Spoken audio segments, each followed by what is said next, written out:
This video was brought to you by Greenman Gaming. Click the link below to see some amazing deals on some incredible games. So not too long ago, I made like a review slash first impressions type video on the game Pragmata. And in that video, I say this, and I do have a sinking feeling that this game could have a gut-wrenching ending where it does get me really intrigued and involved with these characters just for something horrible to happen. Well, now that I've actually finished it, I can confirm that that was definitely true. I'm not going to spoil what happens, but goddamn, it's depressing. It was a depressing ending, and it left me feeling empty inside when I finished it. Not because anything that happened was bad, or because the ending was bad. It just made me feel an emotion. And something happens when I feel an emotion after beating a game. It takes me quite a while to get into anything else after it. Like after Pragmata, I've tried playing stuff like Onimusha 2, Mouse PI for Hire, even a VR Thief game. I've literally tried everything. It's felt like a dice roll to try and get into another game again, and it's as if my mind is just preventing me from enjoying anything else. And this has happened with many other games, like for example Metal Gear Solid 3. When I finished the original game of that, it made me really sad at the end, and after that I couldn't play anything else for like a solid month or two. The same goes for the remake. It happened twice. It was the same story. What is wrong with me? It's pretty rare to happen, but in these cases, it's when a game has gripped me and sunk its teeth into me with its narrative, its immersion, its characters, that I get addicted to it. Like with Pragmata, I think I beat that game in like 3 sittings. I just kept wanting to play it over and over again. Metal Gear Solid Delta, I beat it in 2 sittings, and I was working full time at my job. I would come home and play that game despite the fact I'd already beaten it before. But that's what makes it hurt even more when you get to the end of it, because you just feel like you're left with nothing. And that's what post-game depression is. Yeah, this video is about post-game depression. You saw the title, and I've only learnt about it recently, so I wanted to make a little discussion video on it, because it's a sad feeling, man. I think everyone gets it, and I've been experiencing it heavily right now after playing Pragmata. And I hope I get over it soon, because I have a lot of games I need to play. I don't know if you guys have seen my backlog. But yeah, post-game depression comes from getting really attached and addicted to a certain game. And it can be from the story, to the characters, to even just the game being a big time sink. Like Persona 5, for example, that's like over 100 hours long. And when I finished that game as well, I was like, well shit, what the hell do I do now? I felt empty. And yeah, it's because you get immersed in these worlds. These worlds become a part of your life, and I know this is sad, I know it's a bit cringe, but you get attached to these characters, you know, you get attached to what's going on in this world, you feel like you're a part of it. So when you get to the end of it and you go back to the real world knowing that there's nothing else to look forward to from the mundanity you're experiencing,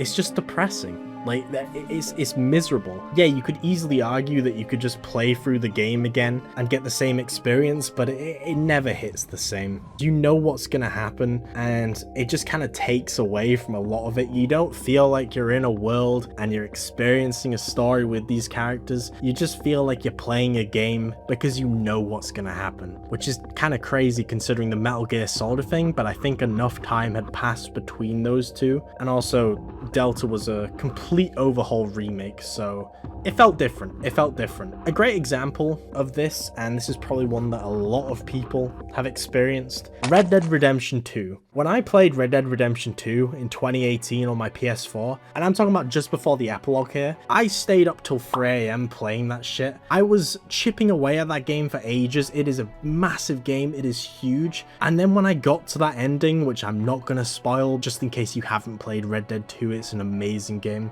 I did that. I sobbed like a baby at 3 in the morning trying not to wake my parents up. And you know what I did the day after? I had a driving lesson, and I just felt numb and empty and just sad, and I had nothing to look forward to because I was so invested in this game, in this experience, and because of all that I almost drove into a curb. My bad driving aside though, it hurt me that I couldn't experience Red Dead Redemption 2 again for the first time. I actually felt like a crippling sadness from that at the time, looking back on it, and even replaying it again when it came to PC like 2 years later, it just didn't hit the same. It still made me sad, I still felt immersed playing it, but nothing can ever match that first playthrough of a new game. And it's not just with narrative, there can be other things within a game that can create this depression. Like for example, Dark Souls 1. That game has absolutely no story. I think everyone knows that game has no story. There's fucking, it's kind of a meme at this point that it's like, it's the lore game, you gotta read item descriptions. That's the story. But a first time playthrough of Dark Souls 1, completely blind with no guide, finding everything out for yourself, finding the world's secrets, that shit is life-changing. I'm not even exaggerating here. When I got to the end of Dark Souls 1 after my first playthrough, I hadn't even seen everything, and when those credits played, I'll admit it here and now, that shit made me cry, and I think it was because deep down, I knew I could never get that sense of exploration, that sense of mystery, that sense of wonder ever again.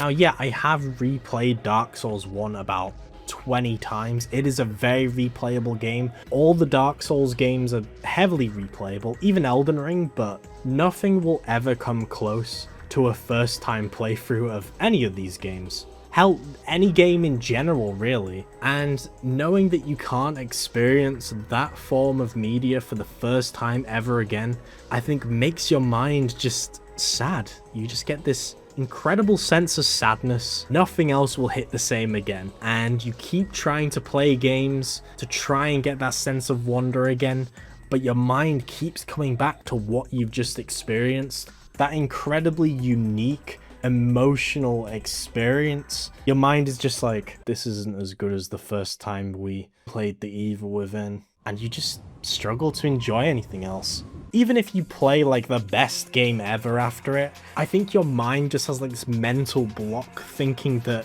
you just cannot play anything else that can measure up to the experience that you just finished. But do you want to know what's helped me get over this little hurdle over the past few weeks? Playing slot, right? Hear me out, hear me out. So these experiences, if you think about it, have been very strenuous on your emotions, on your mind, and I think that's what's kind of burnt you out from playing something else that also could be strenuous on your emotions and your mind. So mentally, you just kind of block out that game that you could enjoy. You never know, but because you've experienced something else just like it, you're so consciously burnt out. So playing something that you can just easily pick up and play and you don't need to think about is the best way to go about post-game depression. And for me, that is playing Dead by Daylight. That is a piece of shit game that I can just open up and play as fucking Springtrap from Five Nights at Freddy's and chase Leon Kennedy from Resident Evil. You just can't get it anywhere else. You don't need to think. You just move forward and hold left mouse button and throw an axe into enemies and scream in their face with your fucking British rotten teeth.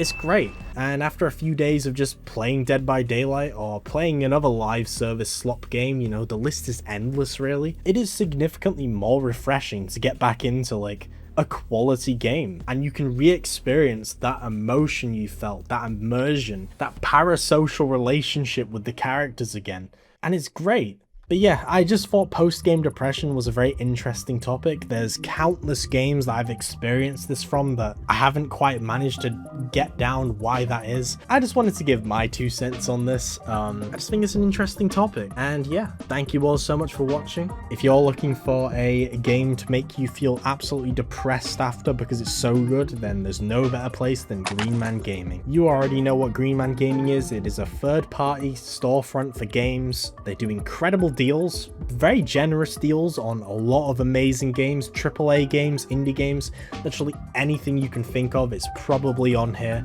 and you can buy it for a good price. Click the link below if you want to check it out for yourself. Every purchase goes towards supporting the channel, and with that, thank you all so much for watching. I just want to give a huge shout out to the people who support this channel, like my Patreon supporters. That being Finn Trashboat, Nintendo Pro, Profit, Pitstab, Bouncer Storm Productions, and Daniel Levchenko. And a huge thank you to my channel members, that being Bugis1162, TyBlood87, Bart VDB6819, Puggyboy8529, Drift King 7763, Cat OXD, Randomness 7550, Nicky the Pro LP, Matt 2601, Kindly Bacon 18, One Stundy Gaming 340, Clinton Lake T5C6X, Swanky Pants 677, Adriel Low Young 8770, J-Rash, Shake the Heavens, Indisconcerted, NCR 8111, Courtney Williams DR9TB, Zello 007, On The Go Gaming 109, Eteria Meow Meow, Quack 29, Plates Fly 8362, Liam Talks About, Marshala 4566, Marcus Platts, Joshua Whitford 5509, Evan Underhill 2342, Bidu for Doom, Gabriel Padro 5589, Scary 1407, Eggy 613, Riff King 66, Andreas Stewart 8871, Galaxy 11243, Glusky 36, Floaty 38, The Slopped Hog Within, L Hayes 117, also known as Some Balding Guy Rambling Into the Void, Griefgar, and Resistance Line. Thank you guys so much for watching. I hope you all enjoyed this little discussion video, and I will see you all in the next one.